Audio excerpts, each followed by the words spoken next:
ibunya mandul. Saya juga nggak tahu bagaimana Atika bisa hamil.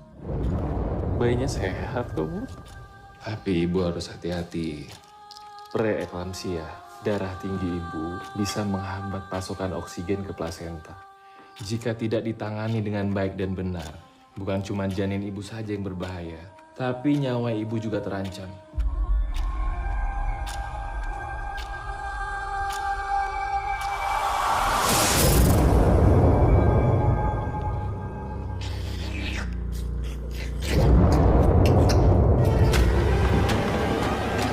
Semalam itu bukan ibu. Kita harus tolong ibu.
Kita menentukan cast itu cukup lumayan lama ya, dan akhirnya yang terpenting itu kita menentukan sebenarnya tadinya ibu yang akan sepanjang film ini adalah hamil.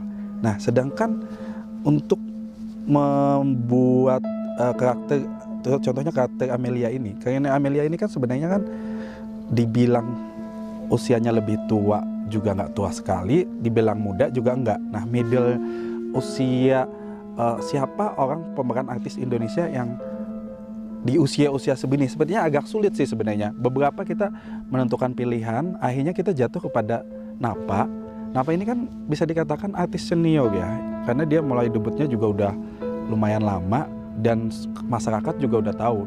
Napa itu juga kita juga nggak gampang karena terkait dengan schedule dan sebagainya. Tapi beruntunglah setelah kita sodorin naskah Iblis dalam Kandungan, kayaknya Napa sangat tertarik dengan karakter yang diperankan ini gitu.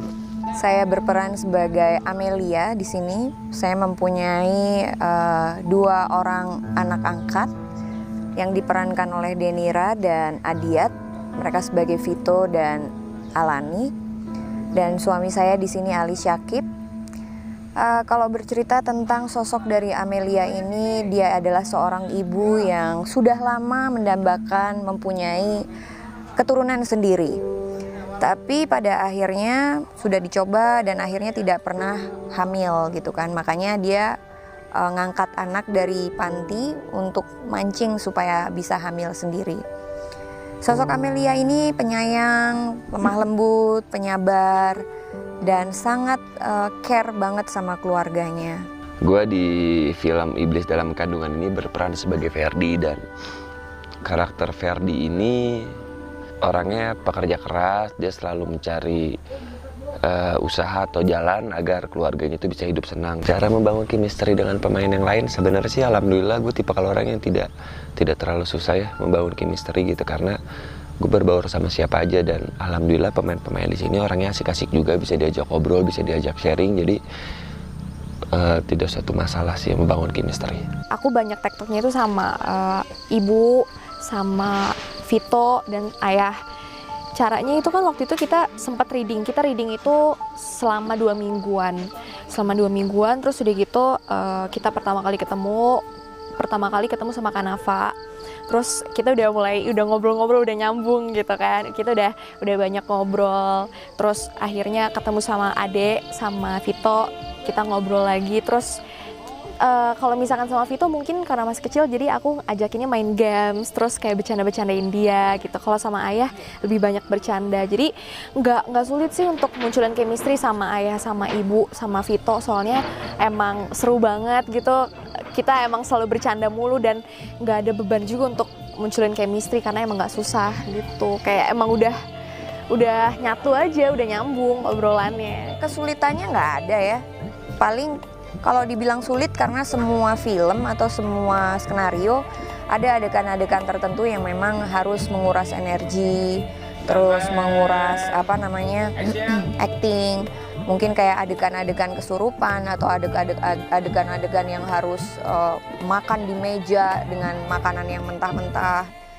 Itu dikategorikan bukan sulit tapi memang menantang sedikit lah, karena kan harus makan makanan yang mentah, terus habis itu juga energi yang dikeluarkan juga lebih gitu. Tantangannya sih lebih ke dua pribadi.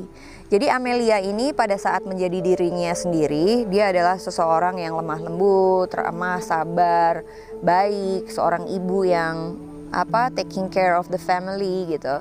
Tapi pada saat dia menjadi Atikah atau dirasuki oleh si iblis ini, dia menjadi pribadi yang liar, yang sangar, yang marah, yang kosong, yang hampa, yang tidak mengenal kasihan gitu. Pertama kali aku baca skripnya, aku bilang ke manajer, wow, ini ceritanya yang nggak pernah terfikirkan gitu. Kalau aku pribadi, aku nggak pernah terfikirkan tentang cerita ini gitu, dan benar-benar alurnya itu sangat nggak ketebak, nggak mainstream, dan apalagi bercerita tentang iblis dan satu keluarga yang benar-benar berbeda dunia dengan iblis itu. Jadi wajib ditonton sih, Iblis Dalam Kandungan.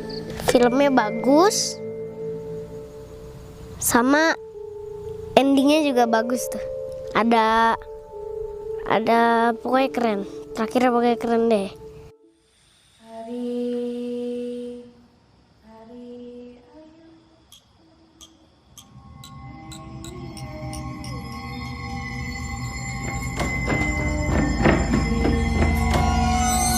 Pemilihan lokasi yang Anda lihat di belakang ini, kalian lihat di belakang ini, cukup lama mencarinya karena saya pengen banget ketika mencari lokasi, saya ingin lokasi yang fresh, yang baru, yang belum pernah dipakai oleh siapapun.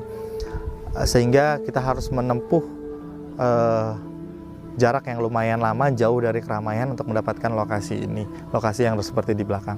Lalu kemudian kesulitannya satu pada saat di lapangan ya cuaca ya, itu faktor alam. Bagaimanapun sehebat apapun rencana kita, sedahsyat apapun kita, tapi ketika udah hujan ya semua berantakan. Itu sih yang paling besar adalah masalah di cuaca sih buat saya, karena semua sudah set segala macam, tapi ketika hujan itu semua jadi berantakan, sehingga banyak sekali hal-hal yang saya harus akalin tanpa mengubah struktur dari ceritanya. Penyusunan kru juga cukup cepat sebenarnya untuk kali ini, tidak seperti film-film sebelumnya yang mempunyai persiapan agak panjang. Prosesnya cukup cepat karena kita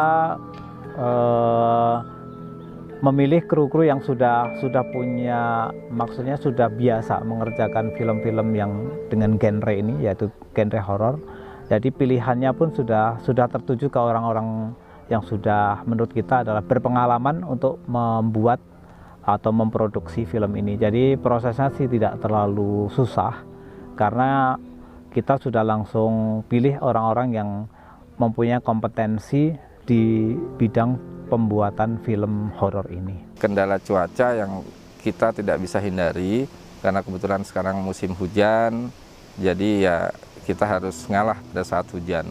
Saya rasa itu aja. Kalau kendala-kendala lain secara teknis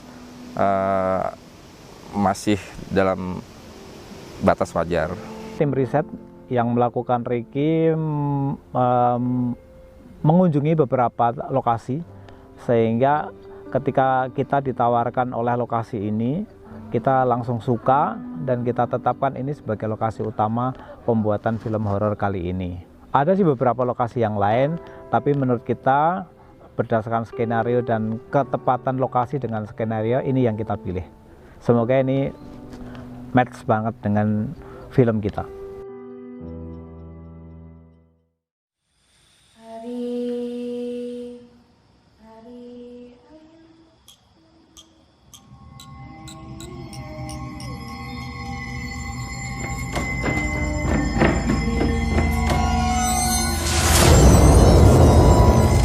Saya ini sebetulnya mandul. Saya juga nggak tahu bagaimana Atika bisa hamil. Bayinya sehat kok, Bu. Tapi ibu harus hati-hati. Preeklamsia, darah tinggi ibu bisa menghambat pasokan oksigen ke plasenta. Jika tidak ditangani dengan baik dan benar, bukan cuma janin ibu saja yang berbahaya, tapi nyawa ibu juga terancam.